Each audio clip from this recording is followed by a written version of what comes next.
जीव हमारी जाति है, मानव धर्म हमारा। हिंदू मुस्लिम सिख ईसाई धर्म नहीं कोई न्यारा।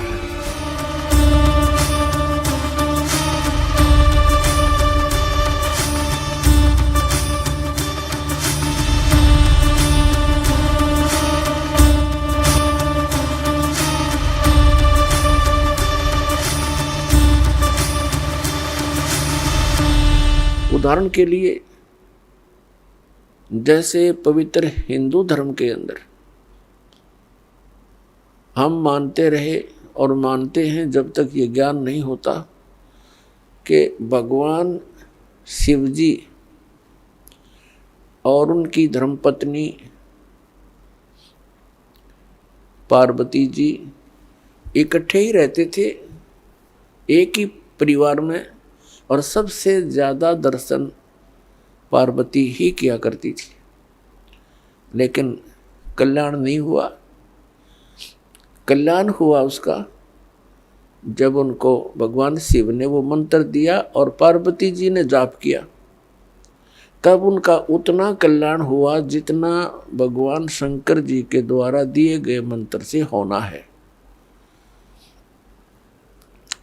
लेकिन वो कंप्लीट मोक्ष नहीं है। फिर भी जो विषय है उसी से चलते हैं।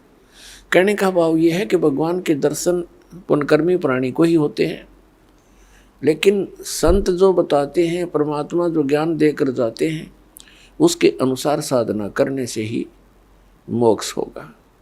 नाम की कमाई करनी पड़ेगी।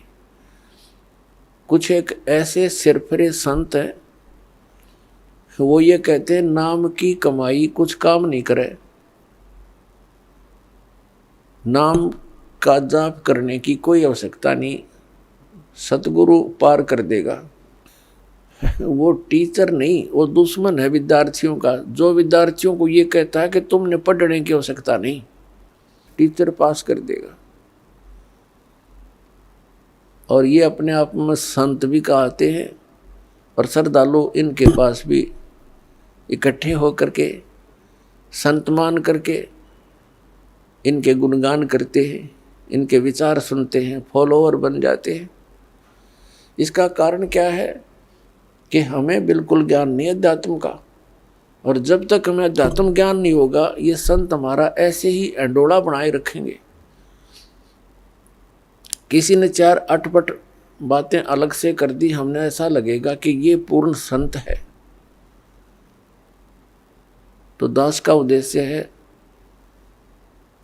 कि आप जी को अध्यात्म ज्ञान से इतना परिचित करवा दूं कि आप किसी से भ्रमित ना हो सकें।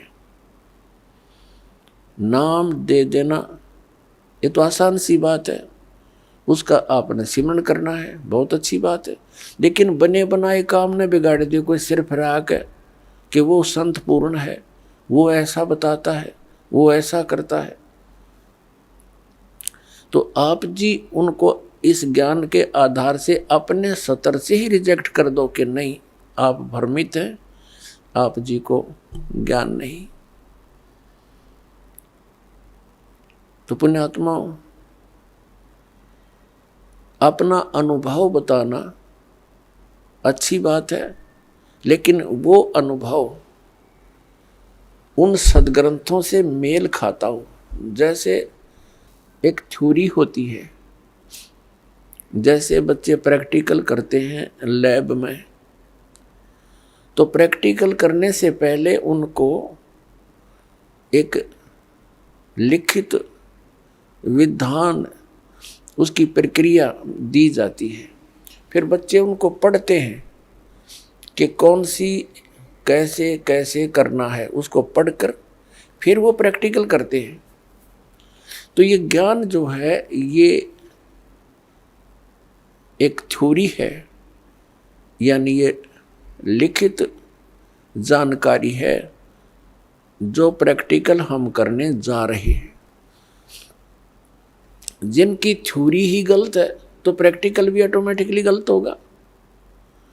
तो हमारे जो सदग्रंथ हैं ये हमारी थ्योरी है, और परमात्मा के जो साधन उसमें वर्णित हैं वो करना हमारा प्रैक्टिकल है।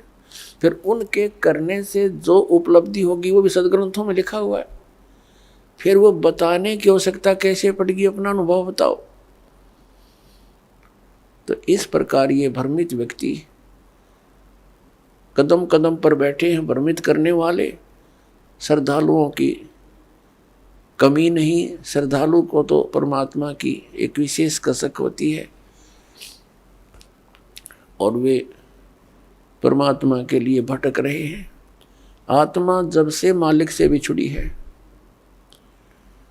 इसको उसी समय से उसकी आवश्यकता महसूस हो गई थी।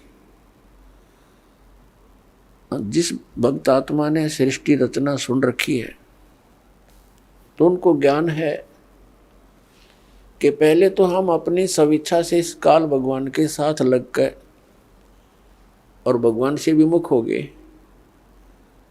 और जिसमें ये प्रकृति दुर्गा देवी जी इस काल भगवान के पास छोड़ी गई, उसी समय से इस काल ने हमारे साथ दुर्व्यवहार प्रारंभ कर दिया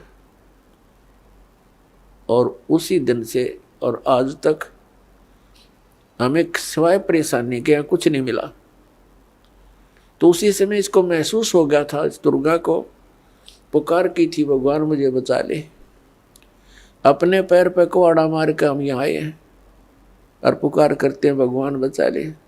अभी तक हम उस भगवान से प्रार्थना करते रहे जो हमें दुखी तो कर सकता है, सुखी नहीं कर सकता। वो कौन है? ये ब्रह्म है, ज्योति निरंजन काल है, जिसके लोक में हम यहाँ रह रहे हैं। और इसके 3 पुत्र हैं, रजगुण श्री ब्रह्मा जी, सतगुण श्री विष्णु जी और तमगुण श्री शिव जी। हम इनसे भी अर्ज करते हैं हमारी रक्षा करो। ये अपनी रक्षा नहीं कर सकते क्योंकि ये सक्षम नहीं है, ये समर्थ नहीं है। ये भी अपने कर्म के दंड को ही भोगते हैं और इनको इतना ही अधिकार दिया हुआ है कि जो जैसे कर्म करेगा वैसा ही फल तुम दे सकते हो, इससे हटकर आप कुछ नहीं कर सकते। ये केवल हमें अपना किया कर्म ही दे सकते हैं और ये काल भगवान के अधीन हैं, ये विवश हैं और अपने ही ये भाई बहन हैं।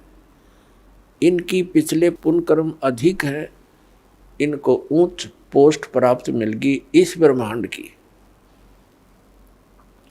लेकिन ये आपके साथी हैं, दुश्मन नहीं। लेकिन ये विवश हैं, इस काल भगवान के संकेत के बगैर ये कुछ नहीं कर सकते और इनको केवल जैसा कर्म प्राणी करता है वैसा ही फल देने का ही अधिकार है। इसे हटकर नहीं, ना ये किसी को सुखी कर सकते और ना ये किसी को दुखी कर सकते। इनसे हटकर जो और अन्य देवता हैं उनकी तो बात ही छोड़ो। तो कहने का भाव ये है कि जब से हम भगवान से बिछड़े हैं, संकटों को झेल रहे हैं, माँ कष्ट उठा रहे हैं और ऐसे ही तड़प तड़प कर हम शरीर त्याग जाते हैं और हम भगवान से पुकारते भी रहते हैं, सुनाई बिल्कुल नहीं होती है। जो कष्ट आना है आ ही जाता है। तो हम किस भगवान से पुकार करते हैं जो सुख दे ही नहीं सकते,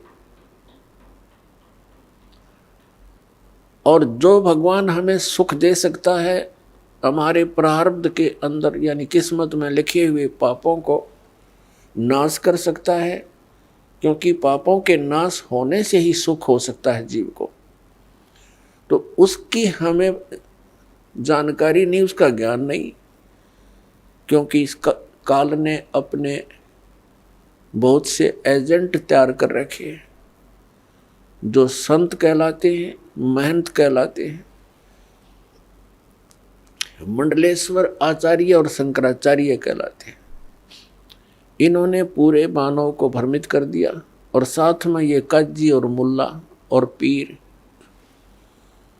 और ये ईसाई धर्म के फादर, ये सब भ्रमित हैं। इनको किसी को भी अध्यात्म पूर्ण ज्ञान नहीं। ये सब काल के एजेंट हैं, इस ब्रह्म के ही पुजारी हैं और हमने पूजा करनी है परम अक्षर ब्रह्म की।